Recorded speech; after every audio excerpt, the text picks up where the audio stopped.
Hi, my name is Fátima Álvarez, and I am from California, from Mexican parents, Michoacán. I have been living in the area for 5 years. 2020, the pandemic brought me to Sayulita, and it was just a perfect place for me to reconnect with my culture since I'd always wanted to do that. I grew up coming to Mexico. However, I never really dared to take that step to really just live that dream out that I wanted to, but I just didn't ever see it feasible. And a visit just led me here. So my pull to Sayulita was that we had visited with my sister on a sister trip in 2019, and just seeing how colorful it was, and I felt the vibrancy. However, I did not like it immediately. It just reminded me of Santa Monica, Venice Beach, and I thought I could have this back at home in California.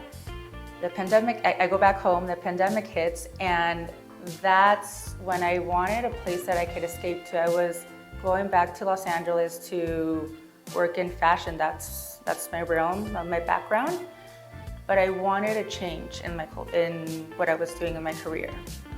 I wanted something where I could relate to people, and I kind of felt in a crossroads situation. So everything was at a pause. I come to Mexico, Sayulita 2020, and fell in love with it because that's when it felt like an oasis. I mean, the ocean was turquoise.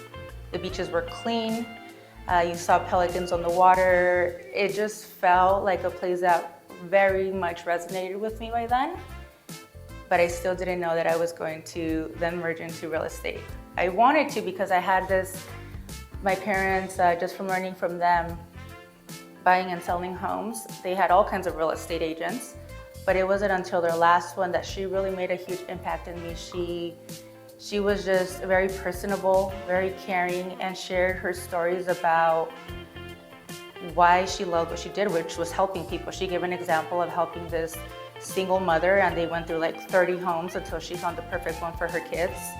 And that kind of just went in my subconscious area, but I still didn't know.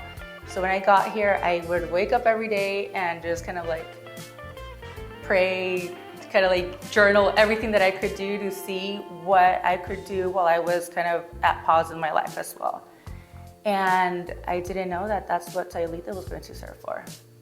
So from there, the world kind of just opened itself up for me to start real estate. And I was thinking about that too. And it just was this beautiful gift because I was able to finally merge doing something that I love and that I'm passionate about, but also just helping someone out.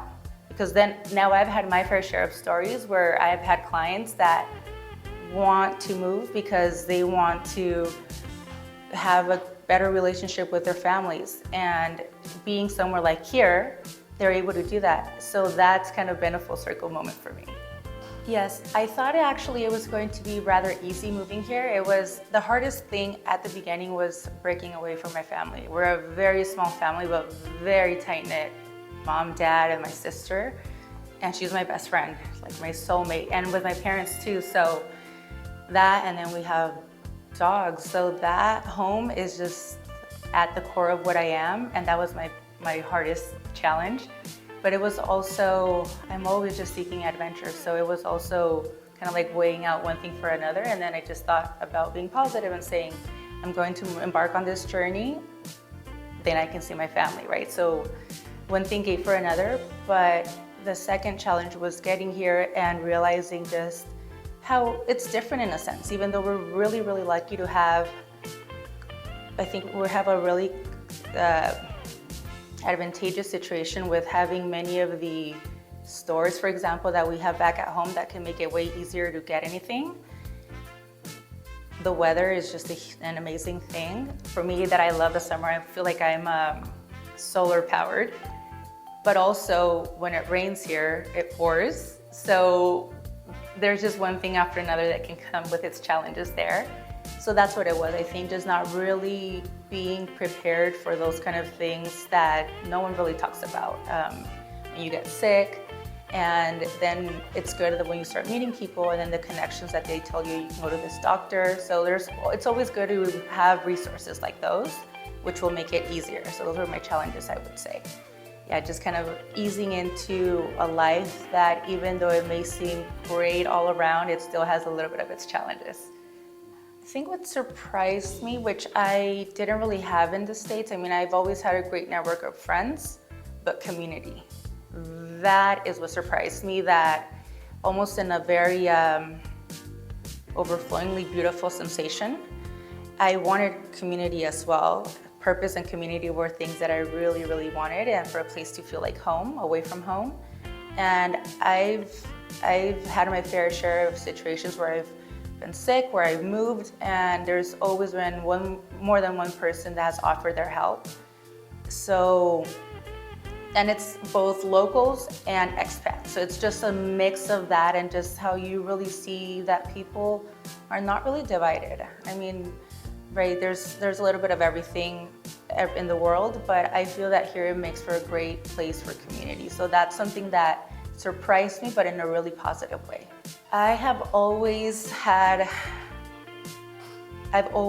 so much of everything. And living here, there was one huge lifestyle change, which I'm not a minimalist yet, but just learning to let go of things physically and also emotionally. It's just helped to center me and ground me, I would feel.